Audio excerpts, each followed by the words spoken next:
نحمد اللہ تعالی ونصلی ونسلم علی رسولہ المجتبی وعلی آلہ وصحبہ وبارک وسلم دائما ابدا اما بعد بحمد اللہ تعالی کہ رب کائنات جل مجد الکریم کے احسان اور کرم سے سبق شروع ہوگا آپ کا سورہ زمر شیفہ کی 48 نمبر آیہ شیفہ سے آگے ملاحظہ کیجئے۔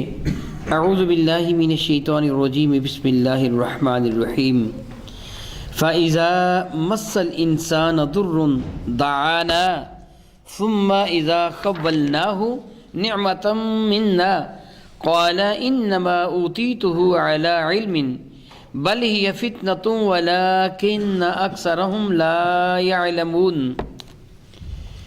خلاق کائنات جل وعلا ارشاد گرامی قدر فرماتا ہے انسان کی عادت کے بارے میں۔ علماء کرام ارشاد فرماتے ہیں مفسر نظام کے جگہ انسان سے الانسان سے مراد کافر ہے، کیونکہ کافر کی یہی حالت ہوا کرتی ہے۔ ایمان والا ناشکرہ تو ہوتا ہے مگر وہ کافر نہیں ہوا کرتا۔ رب ذوالجلال فرماتا وَإِذَا مَسَّ الْإِنسَانَ ضُرٌّ، جب کسی انسان، جس طرح میں پہلے بتا چکا ہوں کہ بعض علماء کرام کے نزدیک بلکہ اکثر مفسرین کرام یہ فرماتے ہیں اس جگہ الانسان سے مراد کافر ہے، کہ جب ان بت پرستوں کو، جب ان کافروں کو کوئی ضرر پہنچتا ہے تو دعانا، رب کائنات فرماتا ہے وہ خالص الخالص پھر مجھے پکارنا، ہمیں پکارنا شروع کر دیتے ہیں۔ جس طرح کے مفسرین کرام نقل فرمائے کہ کفار جب کسی بڑی مصیبت میں پھنس جاتے، دریا میں، سمندر میں کہیں جا رہے ہوتے، طوفان باد و بارہ میں گر جاتے، کشتی بھنور میں الجھ جاتی، بپھری ہوئی موجیں سمندر یا دریا کی ان کی کشتی کو تباہ و برباد کرنے کے لیے، کشتی کو نگلنے کے لیے آگے بڑھ رہی ہوتی، تو پہلے وہ اپنے بتوں کو کہتے کہ تم ہمیں بچاؤ۔ تو بت کی کیا ضرورت ہے، کیا بچائے گا، وہ تو خود بھی نہیں بچ سکتا، اس کی تو کوئی حیثیت ہی نہیں ہے، نہ سنتا ہے نہ جانتا ہے۔ پتھر، پیتل، تانبا، اسے اٹھا کے پھر دریا میں پھینک دیتے۔ تو نہیں مانتا تو نہ صحیح، اور پھر رب کائنات کے حضور عرض کرتے مولا تو ہم کو بچا لے، اے خالق الہ حقیقت تو بچا لے۔ جیسا کہ آپ قبل ازیں میں سن چکے ہیں کہ ان میں اکثر بدبختوں کا یہی نتیجہ تھا کہ ہم ان بتوں کو اس لیے پوج رہے ہیں تاکہ ان کے ذریعے ہم رب کے قریبی ہو جائیں، یعنی اللہ کو بھی مانتے تھے لیکن بتوں کو اللہ تعالیٰ کا شریک ٹھہراتے تھے، یہی ان کا کفر تھا۔ تو جب وہ دیکھتے یہ چھوٹے چھوٹے جو بت ہیں نا ہمارے معبود ہیں، یہ تو ہمیں بچا نہیں سکے، پھر ان کو دریا میں پھینک دیتے، سمندر میں پھینک دیتے، پھر اللہ تعالیٰ جل وعلا کے حضور براہ راست دعا کرتے کہ اللہ تعالیٰ جل وعلا ہمیں بچا لے۔ اور جب پروردگار عالم اپنی رحمت کے ساتھ، اپنی شان کریمی کے ساتھ ان کو کنارہ دریا یا سمندر پہ لگا دیتا، ان کی کشتی بھنور سے نکل آتی، وہ بپھری ہوئی موجوں کے زبردست تماچوں سے وہ محفوظ ہو جاتے، ساحل مراد تک پہنچ جاتے، تو پھر کہتے دیکھا ہمارا کمال، ہم نے کیسے کیسے کر کے اپنے آپ کو بچا لیا۔ رب کریم فرماتا ہے وَإِذَا مَسَّ الْإِنسَانَ ضُرٌّ دَعَانَا، جب انسان کو ضرر پہنچتا ہے تو پھر ہمیں وہ پکارتا ہے۔ ثُمَّ إِذَا خَوَّلْنَاهُ نِعْمَةً مِنَّا، اور جب ہم اپنی جانب سے اس کو نعمتیں عطا فرما دیتے ہیں، نعمتوں سے سرفراز فرما دیتے ہیں، انعامات کی بارش اس پہ نازل فرما دیتے ہیں، کامیابی و کامرانی سے اسے ہمکنار کر دیا جاتا ہے۔ قال، پھر وہ کافر کیا کہتے ہیں، انما اوتیتہ علی علم، یہ جو کچھ مجھے دیا گیا ہے نا یہ میرے علم کی وجہ سے دیا، مجھے پتا تھا ایسے کر کے کروں گا تو ایسے ہو جائے گا، ایسے کر کے کروں گا ایسے ہو جائے گا، میں نے ایسے ایسے کر کے کیا، فلاں دو پیچ جو مجھے یاد آ گئے، میں نے ان دو پیچ کو آزمایا اور پھر میں کامیاب ہو گیا۔ یہ دولت جو مجھے ملی ہے یہ میرے علم، میری عقل، میرے فہم، میرے شعور کے سبب مجھے ملی ہے۔ میں بڑا دانا ہوں، میں تجارت میں ایسے ایسے گر لگاتا ہوں کہ مد مقابل حیران رہ جاتے ہیں، پھر اسے رب کی رحمت یاد نہیں آتی، اپنا علم یاد آتا ہے۔ یہ پرلے درجے کی جہالت اور بے وقوفی ہوتی ہے۔ کافروں کی تو یہی حالت ہے، بعض بے وقوف مسلمانوں کی بھی یہ حالت ہوتی ہے، بے وقوف مسلمانوں کی بھی یہ حالت ہوتی ہے، علاج کرتا ہے یا کرواتا ہے، شفا رب کائنات عطا فرما دیتا ہے تو کہتا ہے دیکھا پھر میں کتنا کاریگر ہوں، تیرا کتنے اچھے طریقے سے علاج کر دیا میں نے۔ معاذ اللہ تعالیٰ سماذ اللہ تعالیٰ، تیری کاریگری کدھر جائے گی جب پیام موت تجھے آ جائے گا، ادھر اس وقت تیری کاریگری کہا جائے گی۔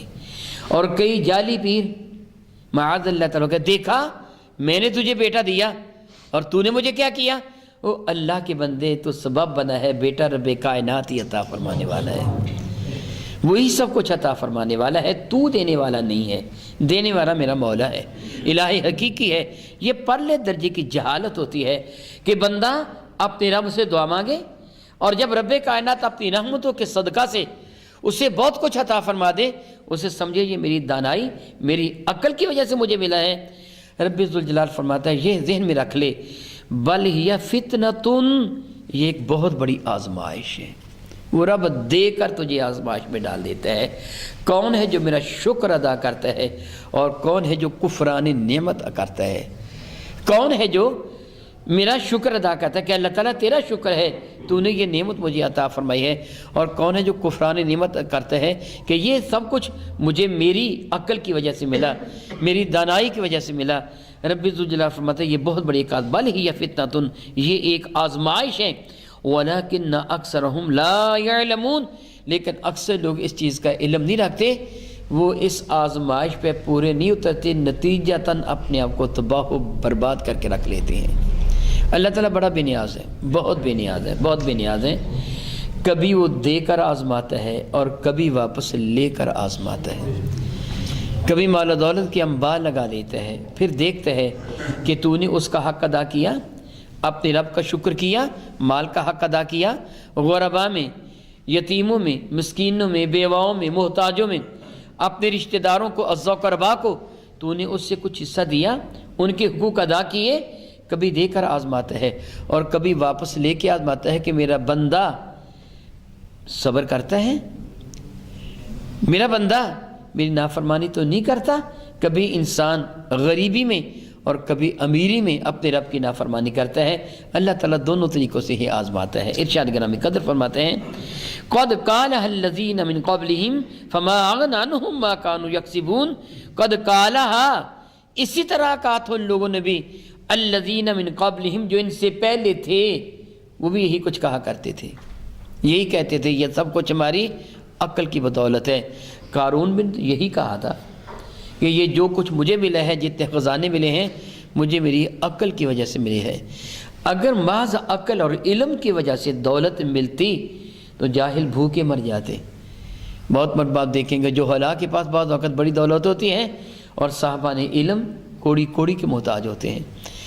یہ رب کائنات کے دست قدرت میں ہے، یہ تیری دانائی یا عقل مندی کا نتیجہ نہیں ہے۔ ہاں ڈر اس بات سے کہ کہیں تجھے دے کر تیرے رب نے آزمائش کے مراحل سے نہ تجھے گزارا ہو۔ یہ آزمانا معاذ اللہ رب کے اپنے علم کے لیے نہیں، وہ تو جانتا ہے یہ آزمانا تیرے امتحان کے لیے ہے کہ قیامت کے دن تجھ سے پوچھا جائے گا کہ تجھے یہ دیا تھا، بتا تو نے وہ کیا کیا، پھر تو ناکام و نامراد ہوگا۔ اللہ تعالیٰ تو جانتا ہے تیری کرتوتوں کو، بلکہ میرے اور آپ کے کریم آقا رسول عربی شفیع معظم رحمت عالم صلی اللہ تعالیٰ علیہ وسلم صحابہ کرم کے پاس دو کتابیں لے کے آئے تھے۔ عبداللہ ابن عمر اس حدیث کے راوی ہیں۔ دو کتابیں ایک دائیں ہاتھ میں تھی اور ایک بائیں ہاتھ میں۔ مشکات باب القدر والایمان کے اندر بھی یہ حدیث مبارکہ موجود ہے۔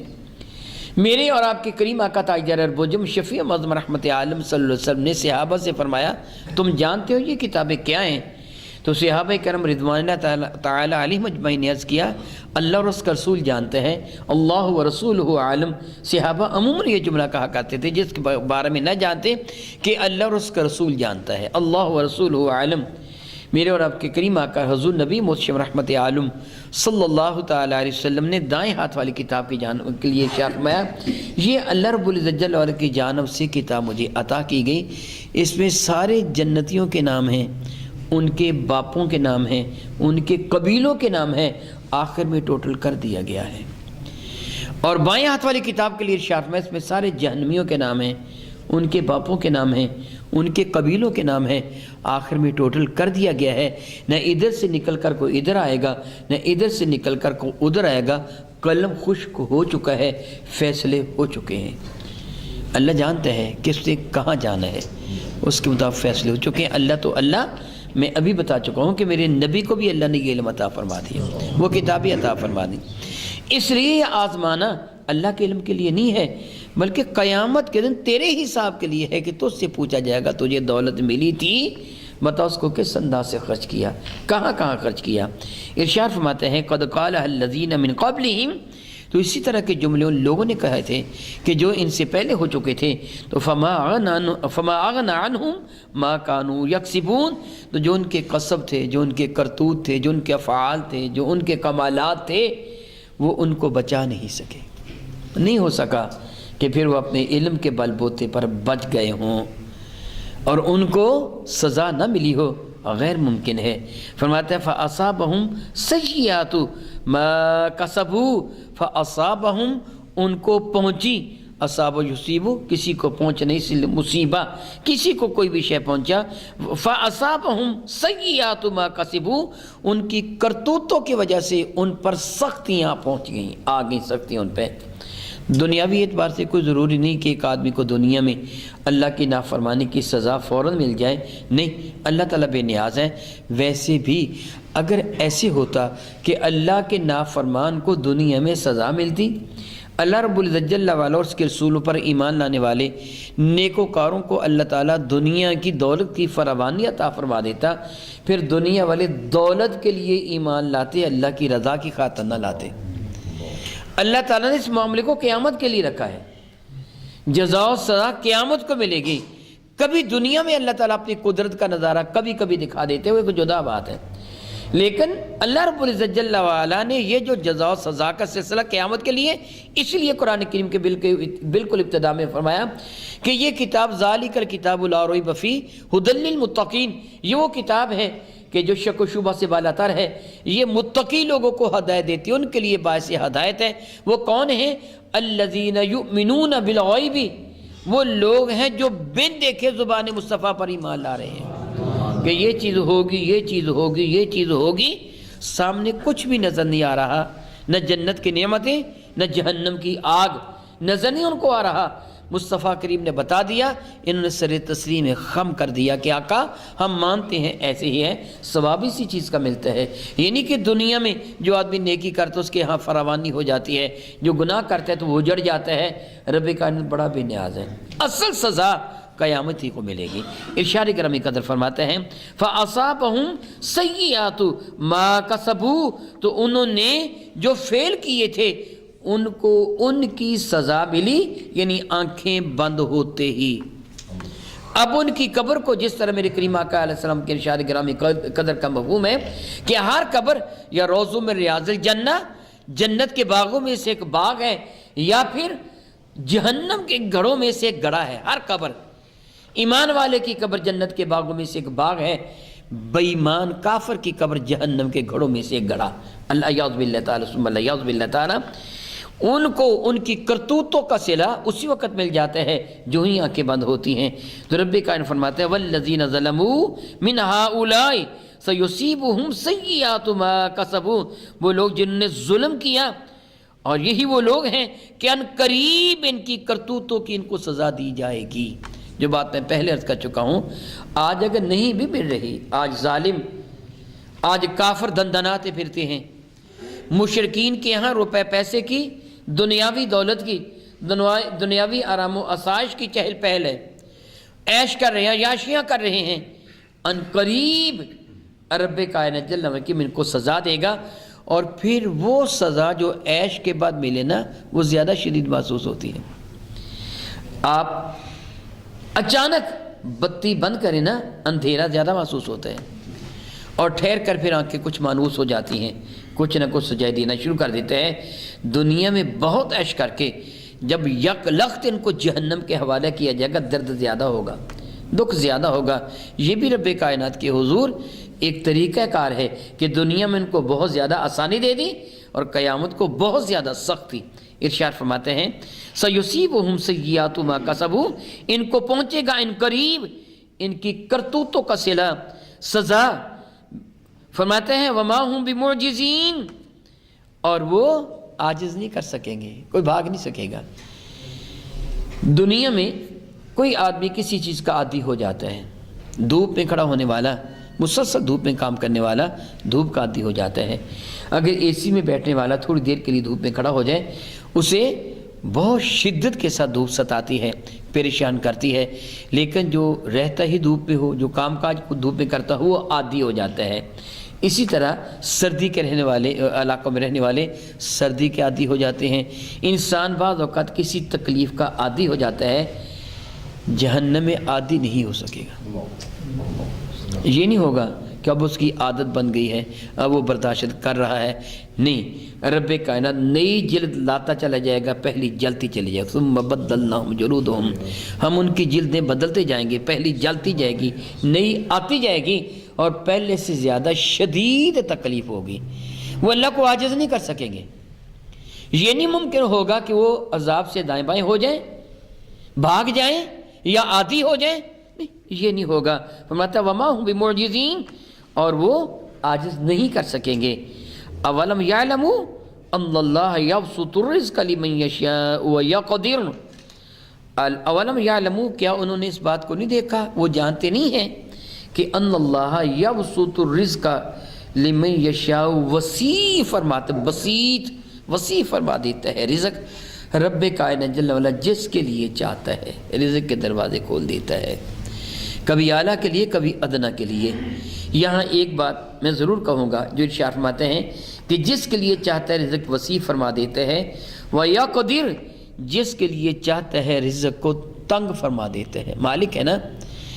ایک بات میں یہاں ضرور آپ کو احساس دلانے کے لیے کہوں گا، رزق دنیا کی دولت، یہ مال، یہ سونا یا چاندی، یہ عہدے یا جائیدادیں، یہ بینک بیلنس، یہ کوٹھیاں، یہ کاریں، یہ بلڈنگ، یہ فیکٹریاں، اللہ تعالی جل وعلا سب کو دیتا ہے بغیر تمیز کے۔ تمیز کا معنی ہوتا ہے ممتاز کرنا، کسی کو منتخب کرنا۔ تمیز کا لفظی معنی ہوتا ہے ممتاز کرنا، منتخب کرنا، چننا، بغیر کسی تمیز، یعنی بغیر منتخب کیے۔ کافر کو بھی دیتا ہے، ایمان والے کو بھی دے دیتا ہے، اعلیٰ کو بھی دے دیتا ہے، ادنا کو بھی دے دیتا ہے، یہودیوں کو، عیسائیوں کو، سکھوں کو، پارسیوں کو، سنسکرت والوں کو، کافروں کو، بدترین قسم کے کافروں کو رب کائنات جل وعلا یہ دنیا کی دولت دے دیتے ہیں، مگر اس کی عزت کی قسم ایمان صرف اس کو دیتے ہیں جس کو وہ پسند فرماتا ہے۔ دنیا کی دولت سب کو دے دیتا ہے، کوئی تمیز نہیں، گورا ہے کہ کالا ہے، اعلیٰ ہے کہ ادنا ہے، مسلمان ہے کہ غیر مسلم ہے، یہ کون ہے یا کون نہیں ہے، ستارہ پرست ہے، آگ پرست ہے، بتوں کی پوجا کرنے والا ہے، سب کو دے دیتا ہے، لیکن اپنے اور اپنے محبوب کی محبت صرف ان کو دیتے ہیں جن کو وہ پسند فرماتا ہے، جن سے خود محبت کرتا ہے۔ اے کریم پروردگار، میں تیرا شکر ادا کرتا ہوں کہ تم نے ہم ناچیز اور حقیر بندوں کو اپنے اور اپنے محبوب کی محبت کے لیے چن لیا۔ کتنے لوگ ہیں کہ جن کو تو نے ٹکرا دیا، ان کو دولت ایمان عطا نہیں فرمائی، یہ تیرا کرم نہیں تو اور کیا ہے؟ تیری عزت کی قسم یہ تیرا بہت بڑا کرم ہے کہ تو نے ہم کو ایمان کی دولت عطا فرمائی، اپنی محبت عطا فرما دی، اپنے نبی کی محبت عطا فرما دی۔ اے رب کائنات، جس طرح تو نے اپنی شان کریمی کے تصدق ہم ناچیز اور حقیر بندوں کو اس نعمت سے سرفراز فرمایا کہ ہمیں تو نے اپنا بھی پیار دے دیا، اپنے نبی کا پیار بھی دے دیا، اب تیرے حضور میں تیری شان رحمت کے صدقہ سے، تیری شان عطا کے صدقہ سے، تیری شان جود و سخا کے صدقہ سے تیرے حضور ملتجی ہوں، التجا کرتا ہوں۔ مولا تعالیٰ یہ نعمت کبھی بھی واپس نہ لینا، ہم زندہ رہیں تو تیرے اور تیرے نبی کی محبت میں، ہمیں آخری سانس آئے تو تیرے اور تیرے نبی کی محبت میں، قیامت کے دن اٹھیں تو مولا تعالیٰ تیری رحمت کا، تیرے نبی کے دامن کرم کا سایہ ہمارا مقدر بنے، آمین۔ تو ارشاد فرماتے ہیں اولم یعلموا، کیا ان لوگوں نے نہ جانا کہ ان اللہ یبسط الرزق لمن یشاء ویقدر، اللہ جس کے لیے چاہتا ہے رزق وسیع فرما دیتا ہے، جس کے لیے چاہتا ہے تنگ کر دیتا ہے۔ ان فی ذلک لآیات لقوم یؤمنون، بے شک اس میں بھی اللہ کی قدرت کے دلائل ہیں، مگر کن کے لیے؟ جو ایمان والے ہیں، جو ایمان والے ہیں ان کے لیے ہیں۔ اللہ اکبر، اللہ اکبر۔ اگر اللہ رب العزت جل وعلا ایمان والوں کو اپنی ان نعمتوں سے، دنیا کی دولت سے نوازتا ہے، وہ اپنے رب کا شکر ادا کرتے،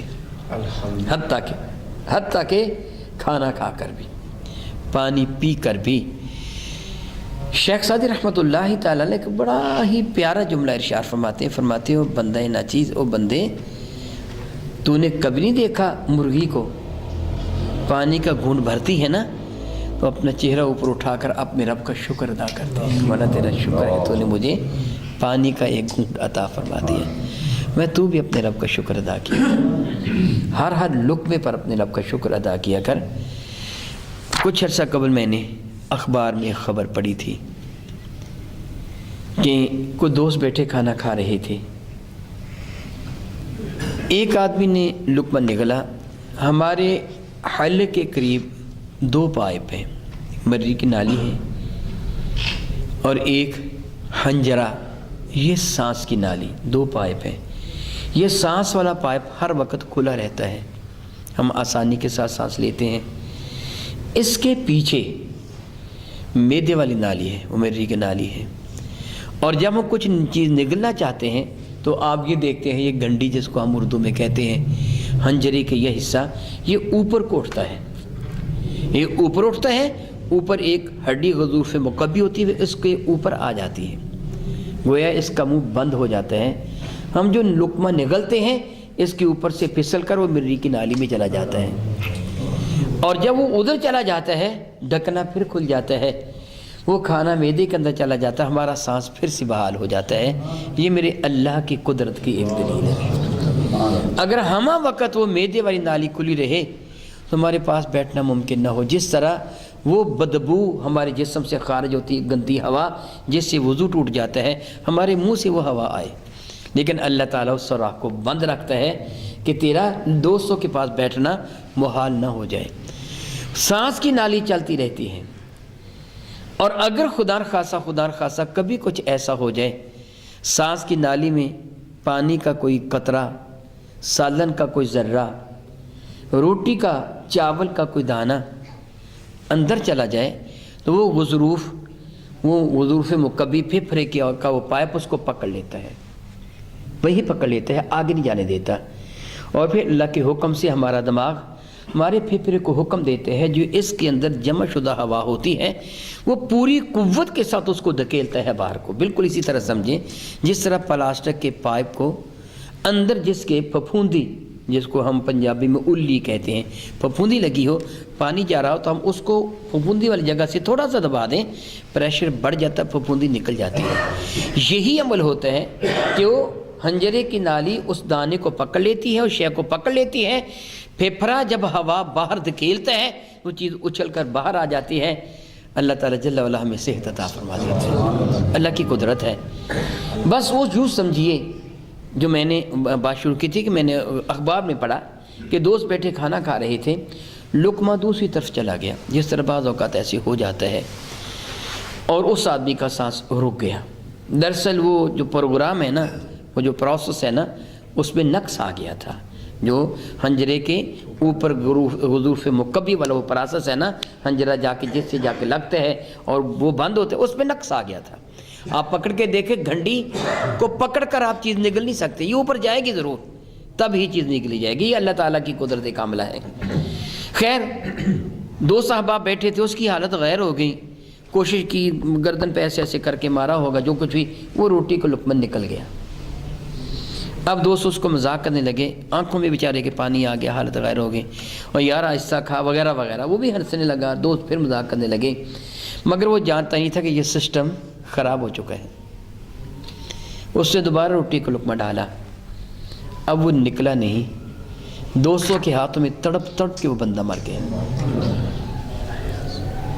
بہت عزت والے میرے بھائیوں، یہاں میں ایک جملہ ضرور کہوں گا، ہر وہ لقمہ جو تو اپنے کام و دہن کی لذت کے لیے، سرور کے لیے اپنے حلق سے نیچے اتارنے کی کوشش کر رہا ہے، وہ موت کا پیغام لے کے آتا ہے۔ تیرا رب تجھ پہ احسان فرماتا ہے کہ ہر لقمے پر تیری زندگی بچا لیتا ہے۔ جتنے لقمے تو اپنے حلق سے نیچے اتارتا ہے، ہر لقمہ موت کا پیغام لے کے جاتا ہے۔ اگر ادھر کی بجائے ادھر آ گیا تیری موت واقع ہو جائے گی۔ ہر لقمہ موت کا پیغام لے کے آتا ہے، مگر تیرا رب تجھے بچا لیتا ہے۔ ہر لقمے پر اپنے رب کا شکر ادا کر، تجھ کو زندگی کی بھیک عطا فرما رہا ہے۔ تو ارشاد گرامی قدر فرماتا ہے، ان فی ذلک لآیات لقوم یؤمنون، اس میں رزق کی کمی بیشی میں دلائل قدرت ہیں اس قوم کے لیے جو ایمان والے ہیں۔ اے اللہ تعالیٰ تو ہمیں ایمان کی دولت جو عطا فرمائی، مولا تو اس کی حفاظت بھی فرمانا۔ ابلیس ہم سے یہ دولت چھین نہ سکے، ہم تیری حضور ابلیس کے مقابلہ میں پناہ مانگتے ہیں۔ رب کائنات جل وعلا ہمیں قرآن کی سمجھنے اور عمل کی توفیق عطا فرمائے۔ او کما قال اللہ تبارک و تعالی واللہ تعالی اعلم باسرار کتاب۔